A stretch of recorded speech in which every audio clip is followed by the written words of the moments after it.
क्या आपने कभी सुना है कि एक भक्त ने अपने भगवान को ही पहचानने से मना कर दिया हो, क्योंकि वे उसके सामने उस रूप में नहीं आए जिस रूप को उसने अपने मन में बसा रखा था।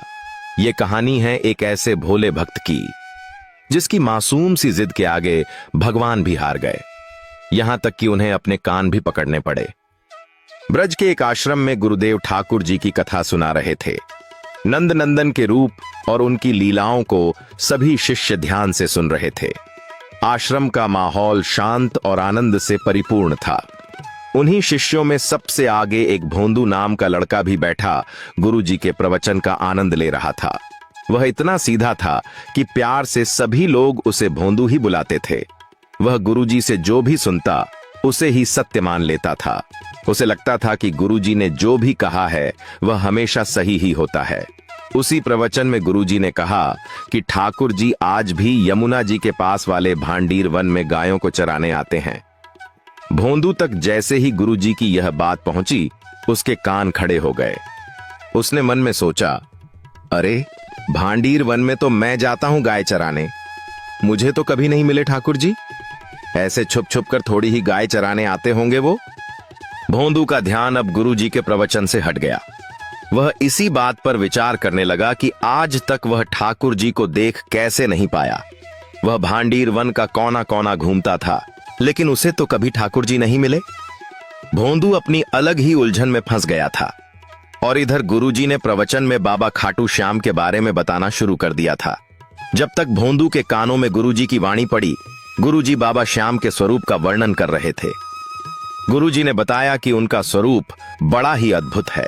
उनके मस्तक पर दिव्य मुकुट शोभा पाता है और उस मुकुट में सजा हुआ मोर पंख उनकी पहचान है। उनके नेत्र बड़े ही करुणामय हैं, लेकिन उनके भीतर अपार वीरता भी छिपी हुई है। उनके कंधे पर तरकश सजा रहता है, जिसमें 3 बाण विराजमान होते हैं। उनके ये बाण कोई साधारण बाण नहीं हैं। ये बाण तीनों लोकों का संतुलन बदल सकते हैं। उनका स्वरूप एक महान योद्धा का है, लेकिन हृदय इतना कोमल है कि वे भक्त की एक पुकार पर दौड़े चले आते हैं। भोंदू ने जैसे ही यह वर्णन सुना, उसने इसे कंठस्थ करने के लिए बार बार दोहराना शुरू कर दिया। उसे लगा कि अगर उसे ये ही नहीं पता होगा कि ठाकुर जी दिखते कैसे हैं, तो वह उन्हें देखकर भी पहचान नहीं पाएगा। लेकिन उसे ये नहीं पता था, यह स्वरूप ठाकुर जी का नहीं, बल्कि उनके ही एक दूसरे अवतार खाटू श्याम बाबा का है। भोंदू ने ठाकुर जी को इसी स्वरूप में मन में बसा लिया। अब भोंदू के लिए खाटू श्याम बाबा ही ठाकुर जी बन गए थे। भोंदू सोचने लगा, गुरुजी ने कहा था कि ठाकुर जी भक्तों की एक पुकार पर ही दौड़े चले आते हैं, तो आज मैं भी उन्हें पुकारूंगा। आज तो मैं ठाकुर जी से मिलकर ही आऊंगा। भोंदू ने देखा कि प्रवचन के बाद गुरुजी और बाकी सभी शिष्य अपने अपने कामों में लग गए हैं। उसने सोचा कि ये सब ठाकुर जी से मिलना नहीं चाहते क्या? फिर उसके मन में विचार आया कि शायद वह अकेला ही ऐसा है जिससे ठाकुर जी नहीं मिले। आश्रम के बाकी लोग तो उनसे मिलते ही होंगे, तभी तो उनमें कोई उत्साह नहीं है ठाकुर जी से मिलने का। अब तो भोंदू ने ठान लिया कि आज वह भी ठाकुर जी से मिलकर ही आश्रम वापस आएगा, और वह गायों को हाँकता हुआ भांडीर वन में जा पहुंचा। कोई नहीं जानता था कि भोंदू के मन में क्या चल रहा था। खुद भोंदू भी नहीं जानता था कि आगे उसके साथ क्या होने वाला है। भोंदू ने ठाकुर जी को ढूंढना शुरू कर दिया। वह कभी पेड़ के पीछे झांकता तो कभी नदी किनारे उन्हें आवाज देता, कभी पेड़ पर चढ़कर उन्हें पूरे वन में ढूंढने की नाकाम कोशिश करता। फिर भी जब उसे ठाकुर जी कहीं नहीं दिखते तो वह सोचता कि शायद उसी में कोई कमी होगी जो उसे ठाकुर जी नहीं मिल रहे। उसी में सामर्थ्य नहीं है, वही योग्य नहीं है उनसे मिलने के। ऐसे ही विचारों में घिरकर भोंदू रुआंसा हो गया। लेकिन फिर उसने गुरुजी की बात को याद किया कि ठाकुर जी को सच्चे प्रेम से एक पुकार लगाओ तो वे भक्त के पास दौड़े चले आते हैं। अब तो भोंदू को समझ आ गया था कि उसके भगवान, उसके ठाकुर जी उससे बस एक सच्ची पुकार की दूरी पर ही बैठे हैं। और अगले ही पल जैसे ही उसने कान्हा जी को पुकारा, ठाकुर जी कहाँ हो आप? मैं भोंदू हूं, देखो मैं आ गया आपसे मिलने, एक बार बाहर आ जाओ, मुझे आपसे मिलना है। भोंदू के इस सरल स्वभाव और पवित्र मन से की गई पुकार से ठाकुर जी रीझ गए। उन्होंने भी इस भोंदू भक्त का उद्धार करने का मन बना लिया।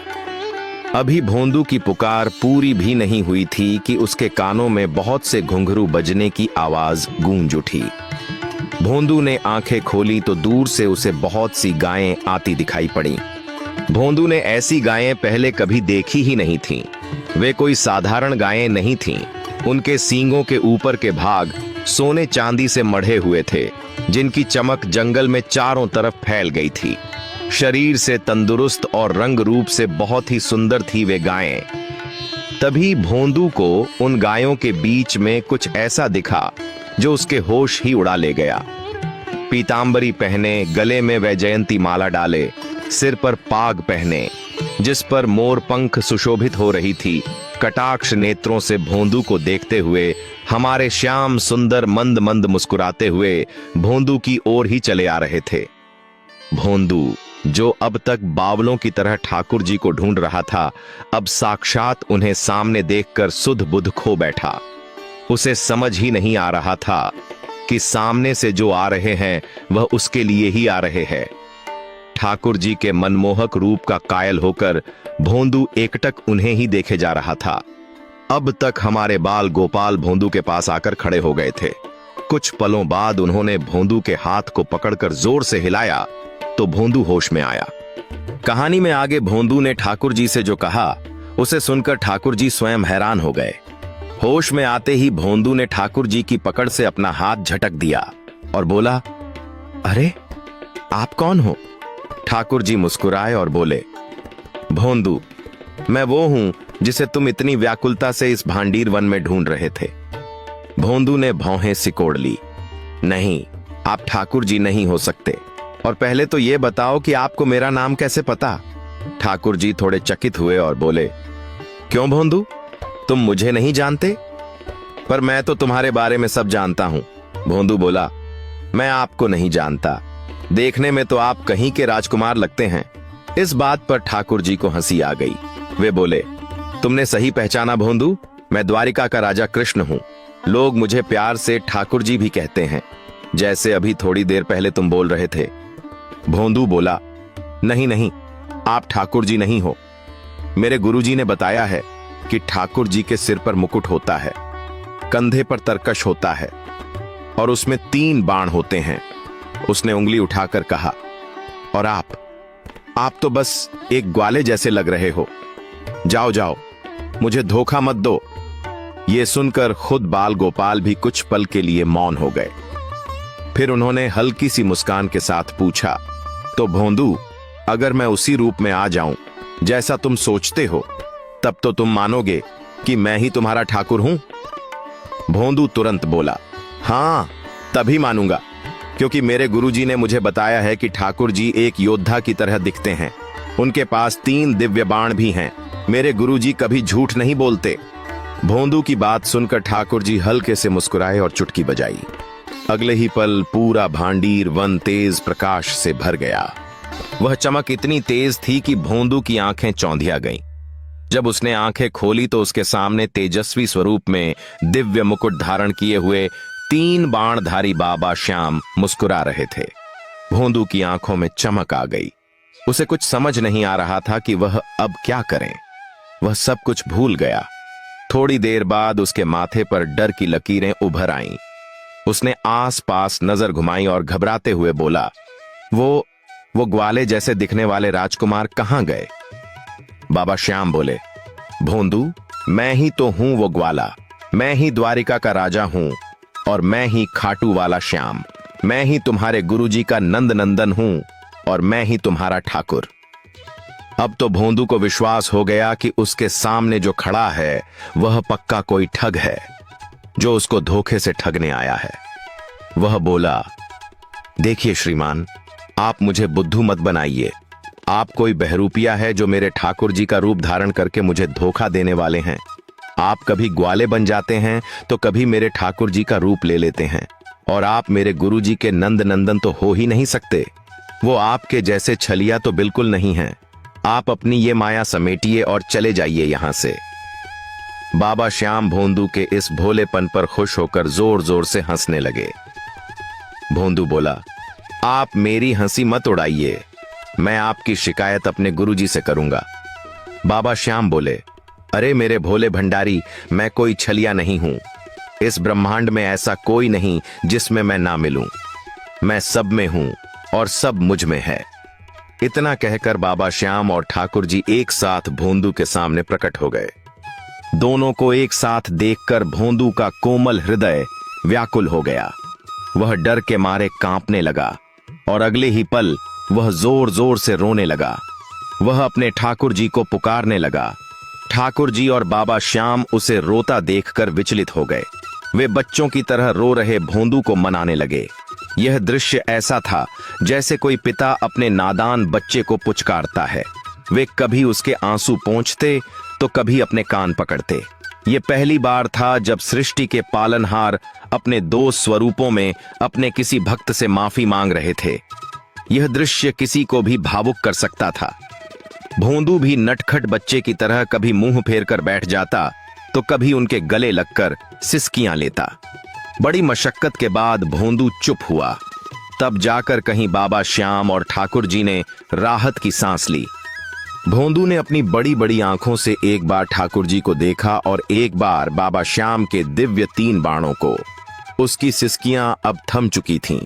उसने धीरे से ठाकुर जी का हाथ पकड़ा और बोला, तो आप दोनों सच में ठाकुर जी ही हैं? गुरुजी ने तो बस एक ही ठाकुर जी के बारे में बताया था, यहां तो मेरे लिए आप 2-2 आ गए। ठाकुर जी ने हंसकर भोंदू को गले लगा लिया और कहा, भोंदू, तेरे इस निश्चल प्रेम ने आज मुझे भी विवश कर दिया। तुमने मेरे जिस रूप को पूजा, मुझे जिस रूप में अपने हृदय में बसाया, मैं तुम्हारे लिए वही बन गया। तभी वन में संध्या की बेला होने लगी। भोंदू को अचानक याद आया कि उसे तो गायें लेकर आश्रम वापस जाना है। उसने बड़ी मासूमियत से पूछा, ठाकुर जी, अब आप दोनों फिर से छुप जाओगे क्या? मुझे आश्रम जाना है। सभी लोग मेरा और गायों का इंतजार कर रहे होंगे। बाबा श्याम मंद मंद मुस्कुराए और बोले, नहीं भोंदू, अब हम कहीं नहीं छुपेंगे। जो भक्त अपने भगवान को अपने प्रेम की डोर से बांध लेता है, भगवान उसके हृदय से कभी बाहर नहीं जाते। तुम जब भी आंखें बंद करोगे, हम तुम्हें तुम्हारे अंदर ही मिलेंगे। अगले ही पल एक तेज प्रकाश पुंज उठा और दोनों स्वरूप भोंदू के हृदय में समा गए। भोंदू वहीं खड़ा रह गया, निशब्द, निस्तब्ध। उसे अब भी वहां के वातावरण में चंदन की खुशबू महसूस हो रही थी, जो अब तक उसके भगवान, उसके ठाकुर जी से आ रही थी। तो दोस्तों, भगवान को किसी एक रूप में बांधने की कोशिश मत कीजिए। वे किसी भी रूप में आपके साथ हो सकते हैं।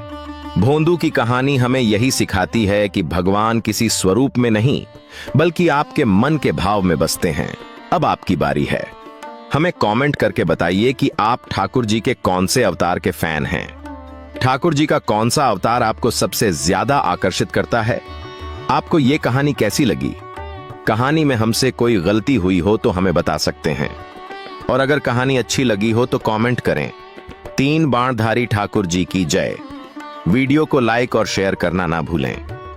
धन्यवाद।